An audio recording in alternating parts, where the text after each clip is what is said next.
Yo, what's up, guys? Teacher Paul here, and today we have a coffee request. If you want to request a video, click over here or go on to Buy Me Coffee. The link is in the description, and thank you so much for your support. Today we are traveling to Denmark. The coffee request is from Cecilia, who is our biggest supporter for Denmark. So if you want to help Cecilia with Danish videos, then go over to Buy Me Coffee, request a video, help her out so we can have more Danish videos here on the channel. And Cecilia says, so this is a history lesson about a war between Denmark and a town in Spain. I had never heard the story before, and I don't think a lot of Danes have either. So let's check it out. Guys, don't forget to join us on Discord. The link is in the description. Join me live over here so you can chat every day from Monday to Friday at 6 p.m. Scandinavia time. Like, subscribe so you can find the channel again. And with all out of the way, we're going to this video, which is from a channel called Robe Trotting. Let's react to this. Robe Trotting. 172 years. That's some tough bastards who can fight for that long. Not even have someone to die. Yeah. Is this a Danish YouTube channel? The longest European war and never losing a single citizen or civilian. I recognize him. Member of your military Where in from? that conflict. That's what Denmark can say.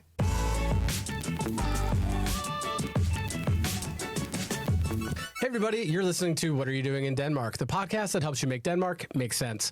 My name is Derek Hartman, and today we are diving into a little bit of Danish history that may be fun facts that you don't know. And I am joined to tell the story by Anders Morgenstierne. Can I chip in? Yeah, please. Nobody knows this. Yeah. You said maybe they don't know it. Like, what am I doing in Denmark? I was born here and I don't know this, so nobody's gonna know it. So we're gonna go into Nobody's a gonna story know. that nobody in Denmark would know about. No. And Anders is gonna help me out, and I'll I be telling him the story remember. possibly for the first time. I remember he's the one who did the video talking about America, or he was with his partner, right? Something like that. And they were talking about the New Year's party, stuff like that, right? Right? Yeah, that's where I know him from. I guess definitely for the first time. Yeah. Starting where we would have a little base of knowledge. So the early 19th century, there was this guy in Europe called Napoleon. I heard about Heard of him? Yes. Mr.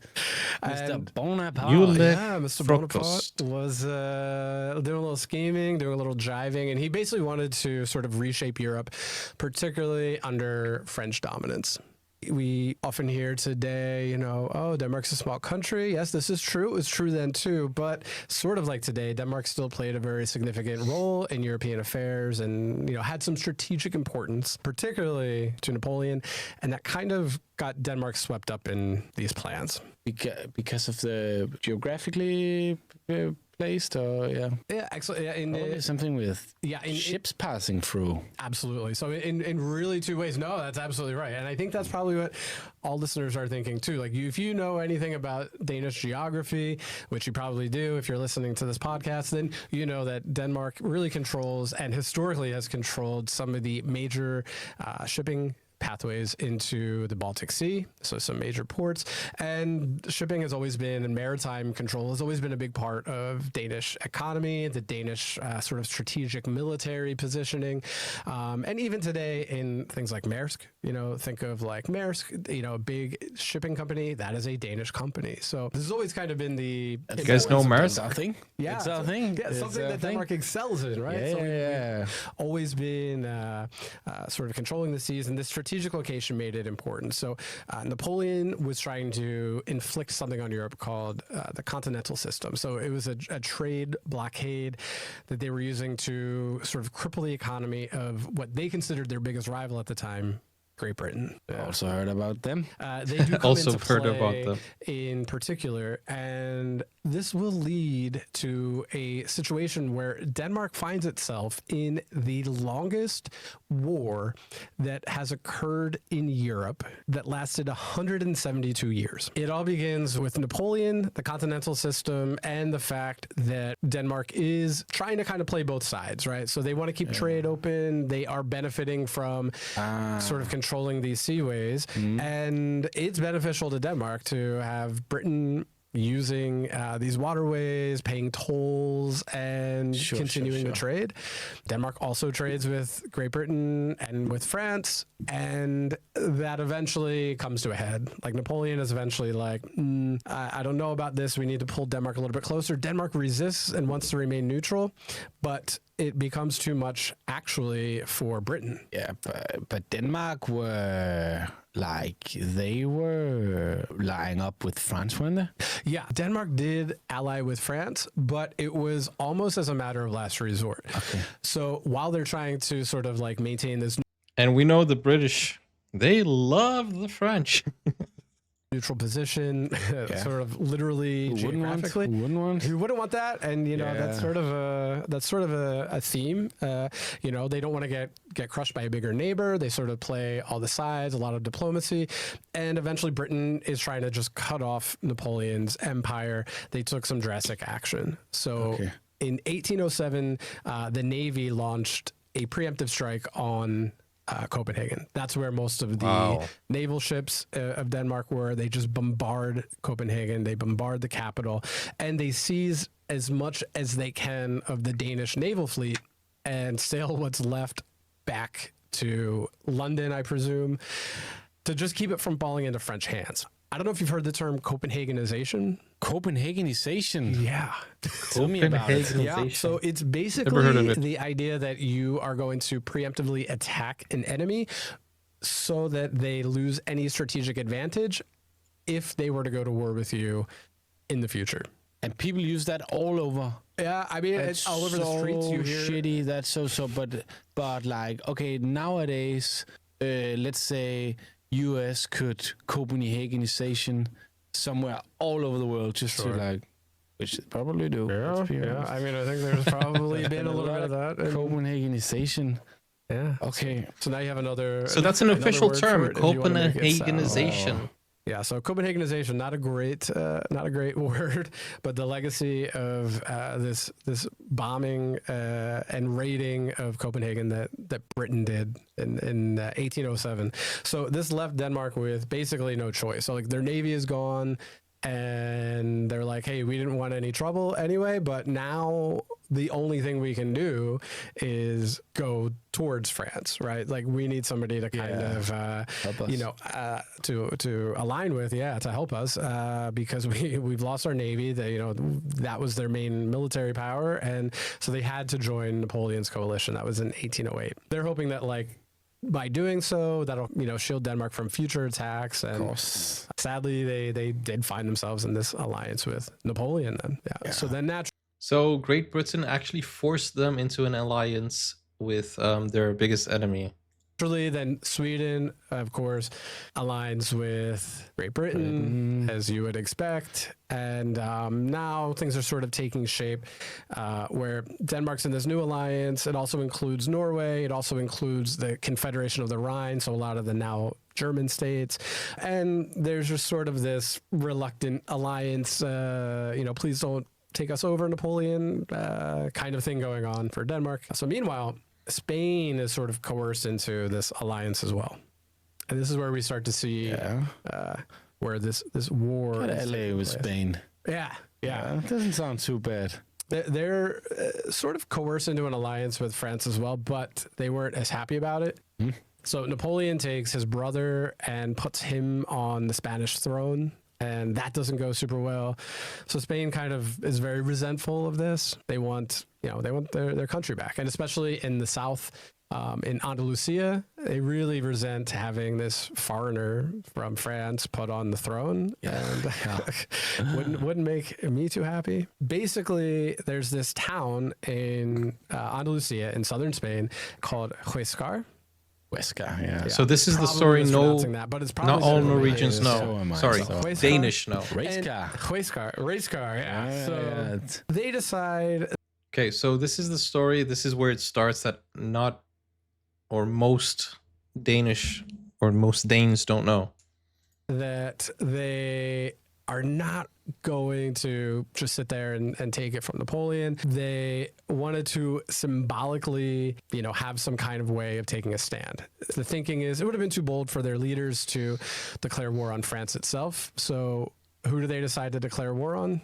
I hope it's not Denmark. Spain? Yeah. No, Denmark. So it was Denmark. So we see where we're going. So they declare war on Denmark because they think if you're getting in bed with my enemy, then we're going to declare war on you. We're not going to declare war on France because, this guy's brother is... on the throne, he might just come and crush us, but we'll declare war on Denmark and just pick apart, declare war on your alliance. Even if it was mostly symbolic, they did see Denmark as a member of this alliance, as somebody who was complicit with Napoleon. So with a stroke of a pen, they officially went to war with Denmark, very far away. They weren't going to be there immediately the day after. Yeah, they knew it wasn't a big risk of retaliation, at least initially. So they were like, "Hey, yeah, we're gonna do that." So they start this peculiar sort of one-sided conflict that, well, eventually history just forgot about. Wow. So Wow. So Huescar. And why do you reckon formally that declared is? Why war don't on people Denmark. teach The this more situation on often? the ground was sort of laughably non-confrontational. There's no battle.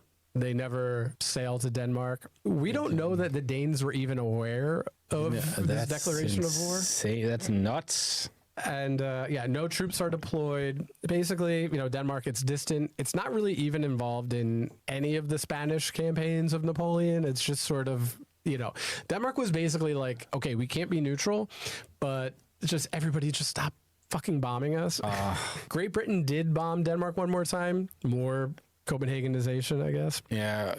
Wait, Krosmar is saying this is pretty common knowledge in Norway as it led up to Norwegian constitution in 1814 as Denmark had to give up Norway to Sweden. The war between a little place in Spain with Denmark, Norway knows about the Spain and Denmark war? Yeah. But the Spanish never did. The people of Huescar never did. Oh my God. Yeah. Okay. So nothing else happened. In fact, No, but that's the part not that even sure that Danish Copenhagen was don't even know. aware, or that Denmark was even aware of this declaration. You of war. see how that's how you make a country that want to focus inwards. Yes, Exactly. When you get bombed so hard that other countries start going to war with you just to do something. Yeah. And you don't even necessarily realize it. Yeah. Because from the Danish position, they were more concerned with Sweden. I'm going to bring this up next time I meet a Spain. Yes. So especially from Andalusia, I'm going to be just to, I know what you're up to. I know what you did. I know what you're I know what your you did. ancestors have not blood, but something on their hands. Yeah, not blood on their hands. Yeah. But it wasn't that long ago that it ended either. Declaration of peace. That took a while. So for Huescar, they're luckily not even really in the sights or the crosshairs of Denmark. Denmark's more concerned with Sweden, with Great Britain, who are much closer, much more strategically able to inflict harm. Great Britain already has twice they bombed Copenhagen during this period of the Napoleonic Wars. Yeah. And Sweden's not too far away. So eventually we do know that sort of, Denmark has a tendency to say, look inward and build up what they can and not worry as much about fighting off who's around them. But in this case, that's sort of a... Wait, but how does that work? Like, he said Denmark and Norway were together. But wasn't Sweden... Oh no, but this is 1800s. Okay, wait. Oh, I'm thinking of... Never mind. This is the benefit, I guess, of Huescar. So they sort of have this, solidarity. They want Spain to fight off Napoleon, so they declare this war that nobody really is even aware of. And this continued. This town in Spain, had 172 years of war with Denmark. So for almost 2 centuries, Goodness, this wow. so-called war went on unnoticed. We don't know that Denmark ever even knew. I know. The town potentially just forgot once Napoleon's brother was off the throne, once the war how do you period, and I declare guess what they war and considered an forget about it? occupation sort of went away, they just sort of forgot about it, and it sat quietly until eventually they're doing some work in the town archives. Holy shit, we're at war. Yeah. You guys know we're in war right now. That's basically what happened. Like the history of Spain. How big was is that not town? as, What's the population? Not as calm as some other countries. They had civil wars, they had independence movements, they were shifting governments, nationalism, fascism. So this conflict it naturally kind of fell through the cracks. And as the decades passed, Denmark really just forgot about the whole thing, if they even knew about it in the first place. So then 20th century rolls around, and historians are sort of like looking through different archives of this town of Huescar. And they find out, oh no, we're in war. They stumble upon these documents. They're like, well, what is this? And then they realize there's an official declaration of war and 0 peace treaty. Never got around to that. Brutal. Yeah. So obviously it kind of sparked some curiosity. This was probably the most peaceful war in history. Imagine 150 plus years of war and nobody even knew. They probably even had tourism between Denmark and Spain, like that town in Spain. See, like, how could we be at war still and nobody even knew about it? But instead of being worried or outraged, they basically had a laugh. I guess they of course good. It's this was then in it's not a real, it's a Danish war. It's a Danish war, right? Yeah, it's a Danish war. That should be a way of saying, like, a Danish war. I like that way more than Copenhagenization. Copenhagenization. Just to have one of those Danish wars. One of those Danish wars where we don't really fight. Yeah. We just sort of forget about it. Is that how old? Yeah, for 172 Danish years. wars finally, go? In 1981, the news kind of got out. There's this war, no casualties, no battles, no awareness. No awareness. And it was just too strange not to celebrate. So they decide that kind of once this gets out, it's now 1981. So within a year of finding these documents, this declaration of war, and of course the things in Spain have settled down a bit and are a little bit more normal politically. They have good relations with Denmark. So the mayor and Denmark's ambassador to Spain, they came together and they signed a formal peace treaty. Beautiful. Yeah. Farther than that, it's kind of nice. So in like the sort of spirit of the war, it's a wholesome war. There was a lot of music, a lot of Danish and Spanish food. What you get in a Danish war? Well, if you lose the war, you have to eat the Danish food. Yeah. True. But if you win, you get tapas and some vino. Sangria, yeah. Sangria is wine. Yeah. Probably drink water as well. Yeah, so probably some water. He only thinks of alcohol. And some herring. Yeah. And maybe some snaps. Sangria and herring, that's what you want. Yeah. So Sangria and herring. They did some celebrations, and then they celebrated the end of this non-conflict with flying the Donobro in Spain and Huescar, and the town sort of embraced this unlikely connection. It's quite cute. Yeah. Yeah, it all ended well, and for the people of the town, it sort of is quite wholesome, like an odd footnote. However, recently they continued to mark the day where the peace treaty was signed. Cute. Every year. So yeah, so for over 40 years, they only missed during COVID.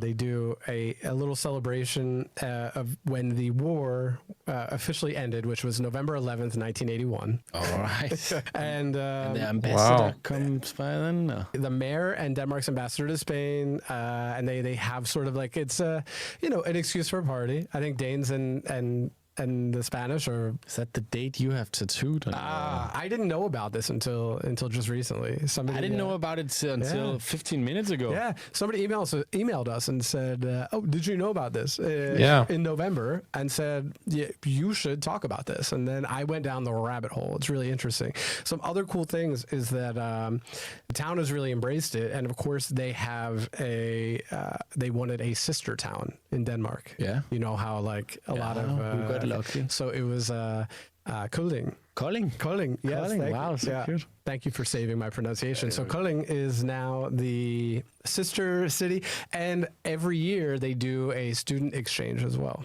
Oh, that's so cool. So That the war brought them Napoleon, together. I guess, wasn't all bad. No, I mean, technically, British, not all bad. No, Yeah. See, this story probably and most definitely put this little town in the map for Denmark. yeah. Yeah, I mean the British bombed the hell out of the city, Copenhagenized.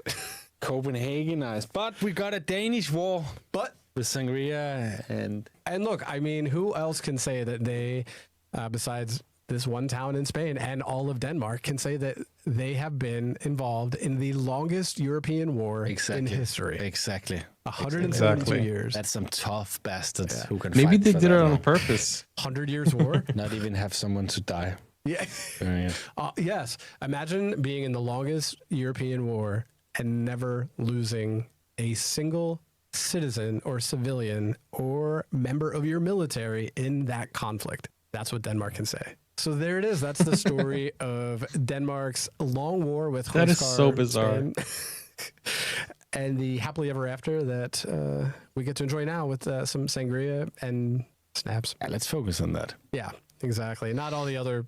Look, you imagine if they never can put found the 172 documents? years of history behind us, then that surely there's hope for the rest of the world. Thank you for.